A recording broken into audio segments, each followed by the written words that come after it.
डंकी एक ख्वाब एक हकीकत। रहमत अली एक छोटे से गांव का रहने वाला था। जवानी में ही गरीबी ने उसे एहसास दिला दिया था कि अगर कुछ बड़ा करना है तो इस मिट्टी से बाहर निकलना होगा। उसका सपना था कि वह भी उन लोगों की तरह बेहतरीन जिंदगी जिए जो शहरों में या विदेश जाकर पैसा कमा रहे थे। मगर हकीकत यह थी कि उसके पास न तो अच्छी तालीम थी और न ही कोई बड़ा सहारा। एक दिन उसके दोस्त रफीक ने उसे एक तरीका बताया। डंकी यह एक ऐसा रास्ता था जिससे लोग गैरकानूनी तरीके से अपने देश से निकलकर यूरोप या अमेरिका तक पहुंचते थे। रहमत अली ने पहले तो सोचा कि यह बहुत खतरनाक है, मगर जब उसने अपने आसपास के उन लोगों को देखा जो इसी रास्ते से विदेश जाकर बेहतरीन जिंदगी जी रहे थे, तो उसका दिल मचलने लगा। सफर की शुरुआत रहमत अली ने अपनी मां से झूठ बोला कि उसे एक अच्छी नौकरी मिल गई है और अब वह बड़े शहर जा रहा है।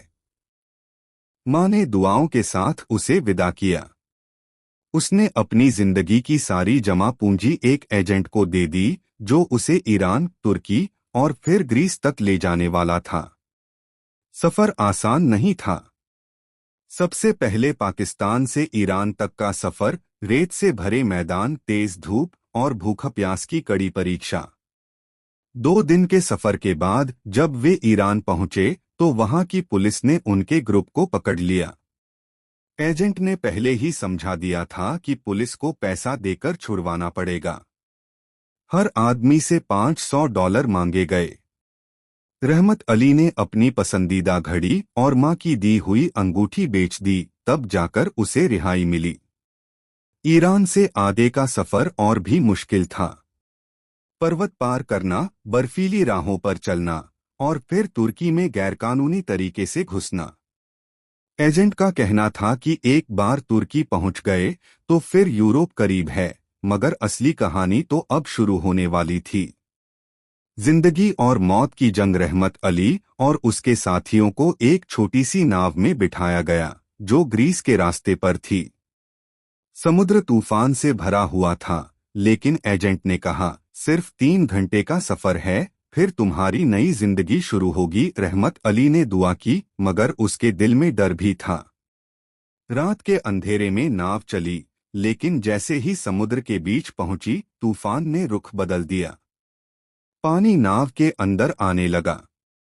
लोग चीखने लगे, दुआएं करने लगे। रहमत अली ने देखा कि एक मां अपने छोटे से बच्चे को सीने से लगाए कह रही है, बेटा सो जाओ, हम जन्नत जा रहे हैं। नाव पलट गई। रहमत अली को लगा कि शायद यही उसका आखिरी दिन है। पानी ने उसे नीचे खींच लिया, लेकिन फिर एक हाथ उसकी तरफ बढ़ा। रफीक।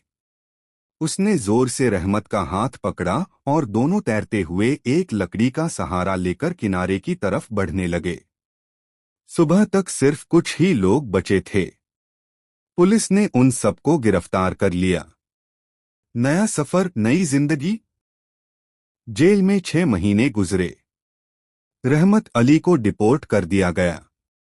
जब वह पाकिस्तान वापस आया तो उसके पास न पैसा था न सपने, सिर्फ एक कहानी थी, डंकी की कहानी। उसने देखा कि मां अभी भी उसी उम्मीद से उसका इंतजार कर रही थी, लेकिन उसकी आंखों में गम भी था। रहमत अली ने मां से कहा, मां, पैसा कमाने गया था, पर जो वापस लाया हूं वह पैसा नहीं, एक कहानी है। डंकी सिर्फ एक रास्ता नहीं, एक नया जुनून है, कुछ के लिए सपना और कुछ के लिए सिर्फ एक और दुख भरी कहानी।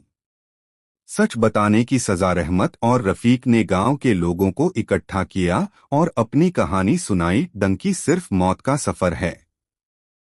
यहाँ सिर्फ एजेंट अमीर होता है, आम इंसान या तो पानी में डूबता है या जेल के अंधेरे में खो जाता है। लेकिन यह बात हर कोई सुनना नहीं चाहता था। कुछ लोग जो गैरकानूनी तरीके से लोगों को विदेश भेजने का धंधा करते थे, उन्हें यह सब बर्दाश्त नहीं हुआ। एक दिन जब रहमत और रफीक एक चाय की दुकान में बैठे थे तो 2 आदमी आए और धमकी दी, अगर ज्यादा बोलने की कोशिश की तो तुम दोनों वापस जेल नहीं, सीधे कब्रिस्तान जाओगे। रहमत ने डरने के बजाय कहा, हम मरने से नहीं डरते। हम वह कहानी सुनाएंगे जो हमें किसी ने नहीं सुनाई थी। लेकिन एक रात जब वह अपने घर जा रहा था तो उस पर हमला हुआ।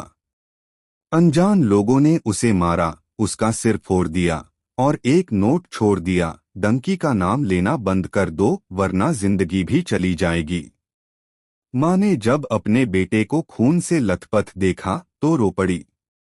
बेटा छोड़ दो ये सब, ये दुनिया नहीं बदलेगी। लेकिन रहमत का जवाब था, अगर हम नहीं बोले तो और कितने लोग मरेंगे। एक नया मिशन रहमत और रफीक ने फैसला किया कि सिर्फ गांव तक नहीं बल्कि शहरों में भी लोगों तक यह सच पहुंचाना है। दोनों ने सोशल मीडिया का सहारा लिया, अपनी कहानी वीडियो में सुनाने लगे। पहले तो लोगों ने मजाक उड़ाया, लेकिन धीरे धीरे उनकी वीडियो वायरल होने लगी।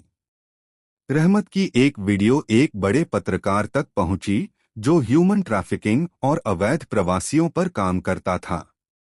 उसने रहमत और रफीक से मुलाकात की और उनकी कहानी को न्यूज़ चैनल पर दिखाया।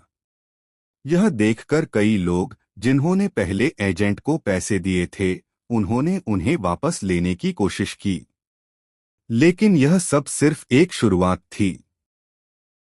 जो लोग गैरकानूनी तरीके से लोगों को यूरोप भेजते थे, उनके लिए यह सब एक बड़ा नुकसान था। एक दिन रहमत के घर आग लगा दी गई।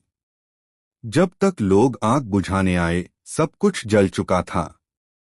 माँ जख्मी हो गई, लेकिन जिंदा थी। रहमत ने माँ को गोद में उठाया और कहा, माँ मैं हार नहीं मानूंगा। हकीकत या बस एक और कहानी।